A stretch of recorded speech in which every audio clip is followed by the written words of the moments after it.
지금 뭐 탄핵적인 부분 이런 것들도 분명히 문제가 되는 게 탄핵은 비상계엄령 잘못됐어요. 잘못됐지만 우리가 이거를 갖다 정치적인 입장에서 보지 말고 탄핵 이후를 한번 보자고. 이후의 경제 상황 이렇게 됐을 때 탄핵이 만약에 된다 그러면 친중이죠. 친중, 반미, 반일 이렇게 되는 거고 안 된다 이렇게 되면은 친미, 친일, 반중 이렇게 되는 겁니다. 일본 날리고 여러분들 친중 하실 건가요? 친미 하실 건가요? 이렇게 VS로 나누잖아요. 그러면은 탄핵 나가서 집회하는 사람들 95% 이상이 친미 한다고 얘기합니다. 100%예요. 이거 선동당한 거예요. 그래서 탄핵 나간 사람들이 친중 한다라고 얘기하면은 이거는 모순적이지 않은 건데 친미 한다고 하면서 탄핵 나가는 거는 이거 뭐 선동당했거나 아니면 미래에 대해서 생각이 없는 거예요. 냉정하게 말해서 도덕적인 부분 분명히 있겠지. 야 요즘 시대에 누가 뭐 계엄령을 하냐 이런 것들이 있는데 그런 것도 다 필요 없습니다. 우리는 먹고 사는 것만 생각을 하면 돼요.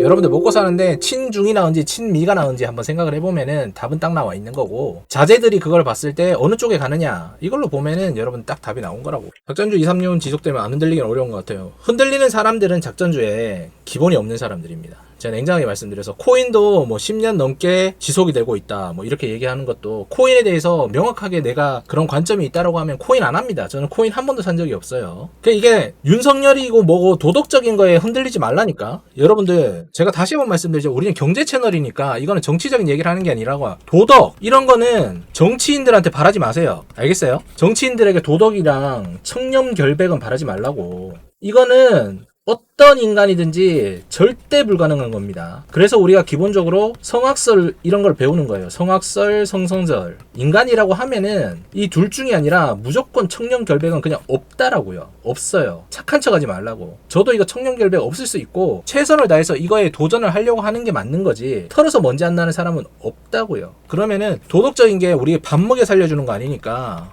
그죠? 자식들한테 도움되는 거 아니니까 요거에 대해서 도덕적인 거 제외를 하고 경제적인 거 한번 생각해보라고. 경제적인 거. 친중, 친미 어느 갈 거냐고. 제가 어제 스터디에서는 이거에 뒤에 이어지는 후폭풍에 대해서 다 설명을 했기 때문에 자세하게 얘기를 못 하는데 탄핵 지금 되면 그냥 끝나는 거예요.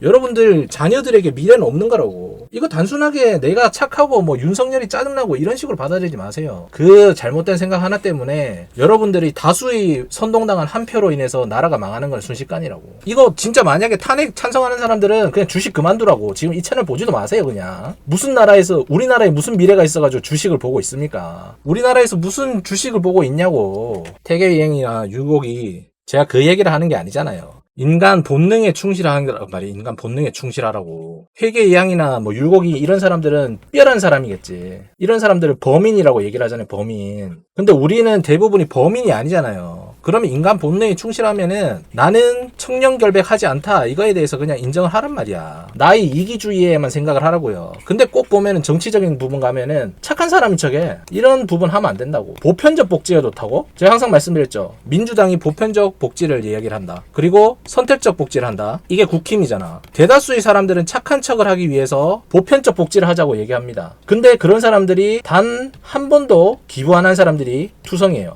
그렇다니까. 그리고 제가 이거 보편적 복지에 대해서 예시 들어드린 적이 있죠. 우리 애가 있고 남의 애가 있어. 1등을 한 명만 된다고. 그죠? 그래서 1등 상금이 10억이 나온단 말이야. 그럼 우리 애가 1등이 됐어. 그럼 이 10억을 남의 애랑 5억 나누자고 하는 사람 없습니다. 없어요. 없다고. 근데 이런 사람들이 실제로는 보편적인 거를 갖다 추구를 한단 말이야. 선택적으로 못 사는 사람들에게 무언가를 주려고 해야지. 이건 정치적인 얘기를 하는 게 아니라 우리나라가 지금 처해 있는 현실에 대해서 얘기를 하는 겁니다. 실제로. 현실적으로 얘기하는 거예요, 여러분들. 사회주의냐 자유주의냐 딱 그 기로에 있는 거예요.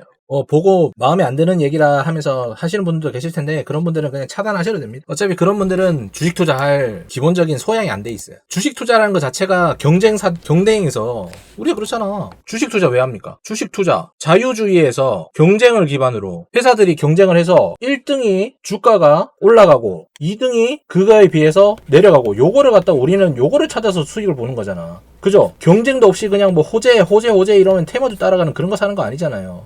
북한이에요 여기가? 뭐 어디 밑에 있는 애들한테 뭐 라인 잘 맞춰주면은 뭐 주식 올려주고 그런 거야? 그러니까 머릿속에 이상한 게 박혀가지고 테마주 이런 거 타는 겁니다. 실적 하나도 안 나는데 이재명 테마주, 윤석열 테마주 이질하라고 있는 거예요. 이 기반 자체가 제대로 안 박혀 있으니까 이 자유주의에 대한 기본적인 모순이 있는 상황에서 투자를 하니까 이재명, 윤석열 이걸 얘기하고 있는 거라고. 이러면서 뭐 국장에서는 뭐 테마 타야 되고 단타 타야 된다고 정신 빠진 소리 하고 있네.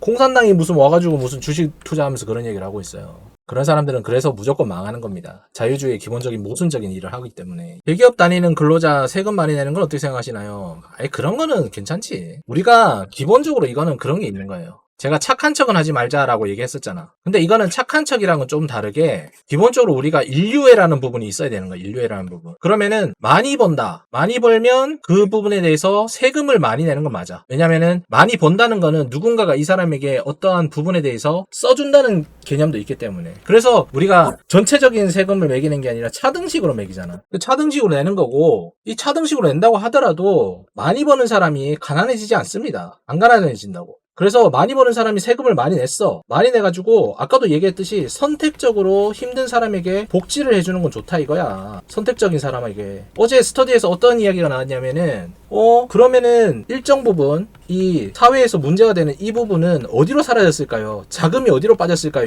이러더라고. 그래가지고 제가 뭐라고 얘기했냐면 선택적 복지를 해가지고 이게 다시 한번 사회에 환원되도록 얘기를 해야 되는데 보편적인 복지로 모두에게 뿌려주니까 부자들은 이 돈을 안 쓴다 이거야. 그러니까 공적 자금이 사라지는 겁니다. 공적 자금이. 이게 문제라고. 우리가 세수를 이만큼 걷었다고 칩시다. 선택적으로 필요한 사람에게 누군가에게 준다라고 하면 이게 문제될 거 없다고요. 필요한 사람은 이걸 다시 쓰니까. 근데 보편적인 복지로 모두에게 다 뿌려주니까 이 돈이 필요 없는 사람들은 뭐 해요? 그냥 놔두는 거지. 그 시장이 세금이 투입이 되면은 세금이 나와야 되는데 부자들은 세금을 안 쓰니까 그만큼의 세수가 없어지는 거라고 그냥. 이런 부분이 있는 거예요. 보편적 복지만큼 허황된 얘기가 없어요. 그래서 공산당이 절대 못 이기는 겁니다. 공산당은 무조건 망하는 이유가 그런 거예요. 전 국민에게 25만원 줘라? 자기가 25만원 받아야지만 살 수 있는 사람들이나 오케이 하는 얘기고 25만원 받으나 안 받으나 아무 상관이 없는 사람들은 이거 아닌 것 같은데 라는 얘기를 무조건 하는 거라고요. 근데 안타까운 게 뭐다? 대다수가 25만원 없어도 되는 사람이 아니기 때문인 거죠. 세금 내고 나면 중견기업 다니는 것과 의미가 없네요. 그렇지 않죠. 중견기업 안 가보셔서 그래요. 내가 세금 내는 게 제대로 쓰이면 별말 안 나옵니다. 저도 회사 낼 때 1년에 세금 1,000얼마씩 내고 막 그랬는데도 별로 그런 거 없었어요. 별로 그런 거 없는데 그 세금이 이상한 데 쓰이면 진짜 열받는 거예요. 이상한 데 쓰이면은. 성과금 여러분들 뭐 내고 이런 것들도 전부 다 밑에서 받쳐주는 사람들이 있으니까 여러분들이 받을 수 있는 거예요. 생각을 해보세요. 내가 돈을 많이 받는다. 연봉이 높다. 그죠? 이거는 사실상 어떻게 보면은 이 연봉이 높을 수 있는 어떠한 우리들 쪽에서 내가 특출나다는 거예요. 특출나다. 그러면은 여기 범위에서 나를 깔아주는 사람들이 있을 거 아니야. 여기에 깔아주는 사람들. 그럼 이 사람들을 위해서 내가 버는 거 일부분은 줄 수 있는 거지. 줄 수 있어요. 이거는. 세금 내는 거에 대해서는 열받아 할 필요 없어요. 제가 아까도 말씀드렸지만 단일의 기간 똑같은 우리가 24시간 30일 한 달 기준으로 했을 때 여기서 임금을 갖다가 받는 총량에서 계단별로 내는 거라고 소득세는. 그래서 이 구간에서는 모두가 똑같은 금액을 내요. 단지 어떠한 인물보다 내가 예를 들어서 구간이 2,400 요 사이에 들어가느냐 아니면 1억 이상에 들어가느냐 이거 차이가 있는 거지. 그럼 이 사람도 24시간이고 나도 24시간이고 똑같은 24시간이니까 똑같이 내면 되지. 이거보다 더 이상 낼 수 있는 거지. 이건 자본주의에 맞는 겁니다. 이런 것도 내기 싫다라고 하면은 공적 서비스에 대해서 한번 고민을 해봐야 돼요. 공적 서비스. 내가 내는 자금이 모두 다 세출로 들여서 공적 서비스로 들어가는데 경찰, 소방서 이런 거 운영하는 거에 내가 좀 더 낸다는 거를 싫어한다고 하면은 이것도 고민되는 거죠. 주린이께서 뭐 얼마 내시는지 모르겠지만 저는 사실상 뭐 많이 벌고 많이 내는 거에 대해서 열받는 건 있어요. 잘 안 들어간다라고 하면은. 근데 내야 된다라고는 생각을 합니다. 그거는 착한 척도 아니고 나쁜 척도 아니고 당연한 거지 사실. 근데 뭐 아무것도 안 내는 인간들이 나와가지고 무슨 뭐 노조 해야 된다 뭐 해야 된다 뭐 해야 된다 이러면 진짜 그때부터 열받는 거지. 아니면 내야 되는 새끼들이 모여가지고 안 내려고 하는 거 이런 것들이 열받는 거죠. 세금 내기 싫으면 간단한 방법이 있습니다. 그냥 못 벌면 돼요. 24시간을 하면서 어떻게 보내면 되냐. 그냥 아무 생각 없이 SNS만 하고 살면 된다고. 내가 세금 내는 게 짜했나? 그러면은 지금 하는 거 야근 때려치고 뭐 다 때려치세요. 다 때려치고 집에 앉아가지고 다음날부터 퇴근해가지고 SNS 보는 거야. 유튜브 4시간 보고 그럼 되잖아. 그냥 누워가지고 뭐 페이스북 한 3시간 보고 이러면은 이 연봉이 없을 거 아닙니까? 지금 한 3억 낸다고 칩시다. 그럼 연봉이 한 300으로 줄어들겠지. 그럼 세금 안 내잖아. 세금 안 내고 오히려 그런 거 들어오겠죠. 근로지원금 한 100만원 들어올 거잖아. 이렇게 되면은 한 400만원으로 1년 살면 되는 그런 삶을 살면 되잖아. 근데 우리는 그렇지 않죠. 연봉이 높은 사람들은 인생에 대해서 자율적인 사람들이잖아. 그러면은 똑같은 시간에 무언가를 조금 더 하는 게 인생에 도움이 된다라고 생각하잖아요. 여러분들 같은 경우에는 뭐 뭐 이 채널 들어와가지고 주식이나 투자에 대해서 좀 더 진취적으로 하고 싶다. 이런 생각으로 지금 시간 들여서 온 거 아니겠습니까? 그래, 연봉도 자존심이고 그 자존감을 높이기 위해서도 열심히 일하는 것도 있잖아. 타인에 비해서 나는 대체 불가능하다. 이런 것들, 이런 거면 충분하지. 저는 세금 낸다고 하더라도 이게 훨씬 더 나을 것 같은데요. 그렇지 않아요? 그리고 실제로 세금 내는 사람들이 세금을 내고 나서도 일반인들보다 훨씬 더 많은 수익을 가져가는 게 맞는 거니까 세금이 내는 게 맞다라고 생각합니다. 정치적인 이야기를 다 제외를 하고 친중으로 갈 것인지 친미로 갈 것인지만 생각을 해보세요. 뭐 정치적인 성향이야 뭐 나는 민주당이 좋아 하시는 분들 뭐 그것도 이유가 있을 거라 생각합니다. 제 주변에도 그런 분들 많기 때문에. 그런데 이거는 지금 냉정하게 봐야 돼요. 민주당이 친중인 거는 확실하고 친미는 아니기 때문인 거죠. 그러니까 동기부여가 되는 쪽으로 스스로가 생각하시는 분들은 세금 내는 건 아까울 수 있지만 기왕 내는 거 잘 쓰인다라고 하면은 좋아요. 사회 약자들이 나의 세금으로 인해 가지고 자립을 하고 열심히 사는 모습을 보는데 거기에 내가 많은 돈을 낸 것 같아. 뿌듯해. 그럼 얼마나 좋아. 내 스스로가 뭔가 착한 일 한 것 같고 본의 아니지만 무언가 좀 더 우리나라가 하는데 내가 뭔 기여를 한 것 같고 얼마나 좋습니까. 근데 그런 생각도 없이 지 돈만 빨아먹으려고 하는 새끼들이 신성델타테크 이런 거 하고 있으니까 얼굴 가리고 무슨 뭐 강박 쌉니다 뭐 이러고 있으니까 그게 문제라고.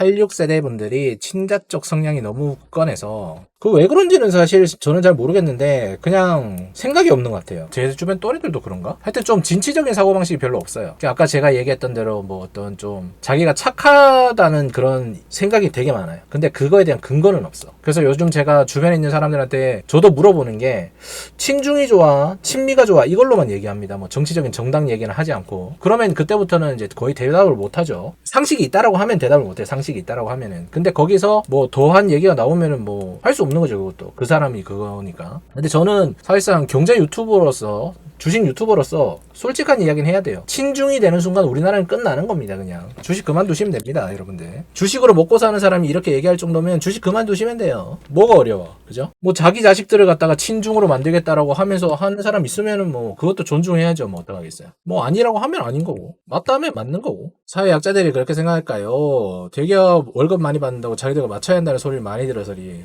그렇죠. 어쩔 수 없죠. 그거는 사회 약자의 숫자가 더 많으니까. 원래 그래서 어쩔 수 없는 거면 자유민주주의라는 게 그래서 문제가 되는 거라고요. 남겨진 나라들이라고 하는 일본의 이제 가주오 뭐 이시나리인가 하여튼 뭐 걔가 이제 노벨문학상 탄 그 내용이 있는데 그 내용에도 그런 게 나와요. 그 주인공이 집사예요. 집사. 엄청나게 유명한 사람의 집사인데 그 집사가 자기도 그 위치에 있는 거라고 생각을 하고 엄청나게 잘난 척을 많이 하고 다닌단 말이야. 근데 그 집사의 초대된 이제 친구 중에도 유명인사가 왔겠죠. 유명인사가 와가지고 그 집사한테 물어봐요. 어떤 정치적인 현안이나 이런 부분에 대해서 엄청나게 어렵게 물어본다고. 그럼 그 집사가 그거에 대해서 대답을 아무것도 못하는 거야. 아무것도 못하고 멍하게 있으니까 그 초대된 손님이 이렇게 얘기합니다. 이런 게 대의민주주의의 문제다라고. 준비가 되지 않은 사람들이 아는 척 하면서 너와 내가 같은 한 표라는 게 문제 있지 않겠느냐라는 얘기를 한단 말이야. 근데 이게 100% 맞는 얘기예요. 한 표를 행사하는 건 중요하겠지만 자신이 적어도 그 한 표를 행사하는 거에 대해서 어떠한 결과가 올 거라는 거는 생각을 하는 과정이 필요한 건데 그런 부분이 사실상 이 SNS나 여러 가지 사회적인 언론 뭐 기타 등등에 의해서 강제되고 있는 부분이 상당히 많죠. 근데 뭐 어쨌든 한국인들은 현명하니까 지금은 일시적인 감정에 휩싸일 수는 있겠지만 나중엔 진실을 볼 거라고 생각합니다. 그냥 친중이냐 친미냐 이렇게만 보아도 상관이 없다. 친중하는 순간 그냥 우리나라는 망한다라고 생각하시면 됩니다. 한미, 한일 이 관계가 끊어지는 순간 그냥 끝장나는 거예요. 여러분들. 아시아 경제 1위 그 다음에 미국, 아메리카 쪽 경제 1위 얘들 둘이랑 손잡고 있던 걸 갖다가 한 방에 끊어버리는 것 자체가 그냥 날아가는 거죠. 시험 보고 투표권 가중으로 주는 것도 필요하다. 아니 그거는 현실적으로 말이 안 되는 거고. 공산당 자체가 잘 되는 사례가 없어요. 공산당 자체가 항상 자본주의에게 뭐라고 얘기하는 기득권, 카르텔을 갖다가 지들이 형성을 하고 있는 집단이 아래를 갖다가 착취하는 구조이기 때문에 절대로 잘 될 수가 없습니다. 근데 그 착취하는 애들이 항상 선동적으로 얘기하는 프로파간다가 너희들을 위해서 우리가 공통적으로 너희와 공유하고 있다라고 얘기하잖아요. 근데 실제로는 어떻습니까? 중국 인구의 95%가 여권이 없죠. 공산주의, 커뮤니티 공통적인 게 모든 것은 나눠 가진다. 이렇게 되어 있는데 누구 거를 이렇게 되는 겁니다. 내 건 내 거, 니 건 내 거 이렇게 되는 거라고. 그러니까 인민들만 죽어나는 거야. 근데 이 인민 중에 어떠한 사람들이 목소리를 내려고 하잖아? 목소리 내려고 하니까 이거를 갖다 차단해버리는 거지. 이거 차단해서 기술력이 중국이 1등인 게 뭡니까? 안면 인식 기술. 이런 거잖아. 안면 인식 기술. 어디를 가든지 추적해가지고 얘부터 없애버리잖아. 이런 인민들이 목소리 내려고 하면은 사라지거나 이동을 못해요. 이렇게 되는 거라고. 이게 지금 홍콩이 지금 이렇게 되고 있잖아요. 우리나라도 지금 똑같이 가는 겁니다. 빈부격차는 공산당이 더 크다. 당연하죠. 왜냐? 우리는 그나마 우리 거잖아. 그죠? 자유민주주의는 우리는 우리 거라고. 근데 공산주의는 뭐라고? 니 거도 내 거, 내 거도 내 거. 이렇게 되는 거라고. 김정은 보세요, 김정은. 아유, 우리 뭐 김정은 뭐 수령님 뭐 이러고 있는데, 김정은은 니 거도 내 거, 내 거도 내 거. 니들은 홍수 나든 말든 나는 벤츠 탄다. 푸틴이랑 만나가지고 뭐 한다. 야, 내가 벤츠 받았으니까 니들 러시아 가가지고 총알바지 해라, 우리 젊은 친구들. 이렇게 가는 거 아닙니까? 뭐 이거에 와가지고 또 뭐 야 씨 너는 뭐 주식 얘기만 하지 뭐 그런 얘기 하고 있냐 이런 사람들 있으면은 주식 때려치우시기 바랍니다. 지금 우리나라 국장이 안 되는 이유가 그거라고 얘기를 하고 있는 거예요. 사회적으로 문제가 많죠. 많을 수밖에 없는 구조고 언론 통제가 그런 쪽으로 가는 부분이 분명히 있으니까 그럴 수 있는 건데, 그렇지만 그렇다고 해서 선택지 자체를 갖다가 아예 없애버리는 건 말이 안 됩니다. 이건 제가 저희 사상을 강요하는 게 아니라 제가 여러분들보다 좀 더 경제에 대해서 빠삭하기 때문에 탄핵이 되면은 친중이다 이 정도는 얘기할 수 있는 거잖아. 그 친중하고 싶으신 분들은 하세요. 저는 친미가 좋습니다. 이 얘기를 하는 거지. 애들을 데리고 뭐 광화문 집회나 이런 거 가기 전에 한번 생각을 해보라고. 우리 애들이 친중이 나은지 친미가 나은지. 윤석열은 뭐 알바도 아니고 이재명도 알바도 아니니까 뭐 걔들이 평생 살면서 저랑 뭐 밥 한 끼 먹을 일이 있겠습니까? 없겠습니까? 그런데 확실한 거는 친중이 되는 순간 우리나라는 친미로 못 가니까 미국을 못 간다고. 미국을 못 가. 지금 중국인 거의 대부분이 미국을 못 가고 있다고 해요, 여러분들. 여러분들 친구는 뭐 이중 국적이니까 미국에 가 있겠지. 걔들은 기업 가니까. 아메리칸 차이니즈니까 가 있겠지. 아닌데? 니 말 아닌데? 뭐 이런 사람 있으면은 가보세요. 미국에서 어떻게 되는지. 가보라고. 뭐 아니긴 뭐가 아니야. 내 친구가 미국에 많겠어? 네 친구가 미국에 많겠어? 생각해보면 답이 나오죠. 그렇다고 해서 제가 중국인들을 뭐라고 하는 거 아닙니다. 정치적인 부분에서 친중보다 저는 친미가 맞다라고 얘기를 한다는 거죠. 공산주의 뭐 만약에 되면 뭐 주식 의미 있습니까? 중국조차도 그 공산주의를 갖다가 유지를 못해가지고 만든 게 공산주의식 자본주의잖아. 흑묘백묘를 누가 얘기했습니까? 빌 클린턴이 가가지고 얘기했어요? 아니잖아요. 후광통, 선강 뭐 이런 거 누가 하고 있는데 지금 상하이 증시 이런 거 누가 하고 있냐고. 뭐 또 안티분들 왔으면 안티분들도 새해 복 많이 받으세요. 새해 복 많이 받고 정신 좀 차려가지고 어서 빨리 뭐 테마주 이런 것들 때려치시기 바랍니다. 그거면 충분하겠죠. 여러분들은 뭐 딴 거 필요 없어요. 테마주만 안 해도 여러분들이 살아남을 가능성이 훨씬 높으니까. 강의하실 때 젊은 친구들한테도 좀 알려주세요. 저희 스터디 클럽에 들어오신 분들은 어떤 성향이신지 모르겠지만 제가 말씀드리는 부분에 대해서 다 이해를 하고 계세요. 그리고 어저께 제가 그 강의하면서 진행된 부분에서 그런 이제 연쇄적인 부분을 다 느꼈기 때문에 뭐 민주당은 지지를 할 수 있겠지만 그런 진보적인 부분은 지지할 수 있겠지만 현실적으로 지금의 탄핵 부분은 사실상 지지하기는 힘들 거라는 생각이 듭니다. 그리고 젊은 친구들한테 얘기를 해가지고 이건 되는 문제가 아니에요. 그들 스스로가 깨달아야 돼. 아무리 얘기를 한들 우의독경이라 그러잖아. 소기의 경일기라고 됩니다. 내가 착하지 않다라는 것만 인정을 하면 모든 게 다 보이는데 그게 쉽지가 않아요. 다 그러니까 뭐 테마주 이런 것들도 제가 까면은 악플 달 때 보면은 너는 왜 살아남으려는 사람에게 뭐 앞길을 망치느냐 이딴 개소리를 하고 있는 거지. 살아남은 사람들이 앞길을 망치는 게 신성델타테크를 까는 거예요. 내가 자기들 살려주는 거지. 자기들한테 단체로 와가지고 신성델타테크 초전처치한다는 그런 말도 안 되는 이야기 하는 사람들이 문제가 되는 거지. 그런 거 보면은 사실상 뭐 얼마나 급한 마음에 그랬을까라는 생각이 들기보다 안타까워요, 안타까워. 야, 진짜 저 정도로 살이 분별이 안 되나? 야, 우리 가족이 아니라서 다행이다라는 생각이 또 한편 들기도 하고, 오전에 급등하면 바로 쇼 칠 자리 같다. 뭐 이런 건 쇼도 안 칩니다, 이런 건. 이런 건 쇼 치면 또 정신 사나워가지고 그냥 아무것도 안 해요. 둘 중에 하나인 것 같아. 스스로 생각하는 사고가 떨어지는 사람 아니면은 진짜 지금 내가 돈이 급해가지고 썩은 동안줄인지 알고도 잡고 있는 사람. 근데 아마 90% 이상이 그러지 않을까라는 저는 생각으로 가지고 있습니다. 굳이 나쁘게 생각할 필요도 없고